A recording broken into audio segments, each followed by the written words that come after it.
Les dispositifs spécifiques aux travailleurs en situation de handicap s'établissent à ce stade à 377 millions d'euros, en hausse de 4 millions d'euros par rapport à la loi de finances pour 2017.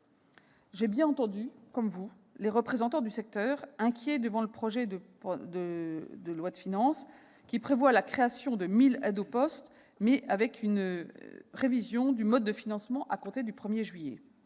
Suite aux préoccupations qui ont été exprimées soit directement, soit lors du débat sur le budget emploi à l'Assemblée nationale, mon cabinet a échangé et concerté avec l'ensemble des représentants du secteur des entreprises adaptées pour s'assurer de leur engagement à une participation et leur contribution à la réflexion sur les nécessaires évolutions des modalités de pilotage et de financement des entreprises adaptées.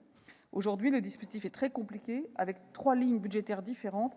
Ça ne permet pas à ces entreprises adaptées, qui font un travail de long terme, d'avoir une visibilité suffisante. Nous devons revoir et réviser ce mode de financement dans un sens plus efficace et plus durable. Et c'est ce travail que nous avons entamé avec ces entreprises adaptées. Nous devons aussi trouver les voies, par l'innovation notamment, du développement de l'emploi durable des personnes handicapées dans les entreprises adaptées, mais aussi dans les autres entreprises, et voir comment les entreprises adaptées peuvent être un tremplin dans ce domaine.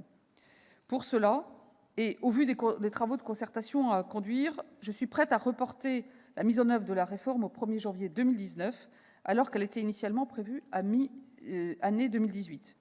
Je vous confirme l'engagement pris par le Gouvernement de renforcer les volumes d'aide au poste, en ajoutant plus 1 000 aides au poste dès 2018, au bénéfice de l'insertion professionnelle des personnes handicapées, et qui est supérieur à celui constaté sur les derniers exercices.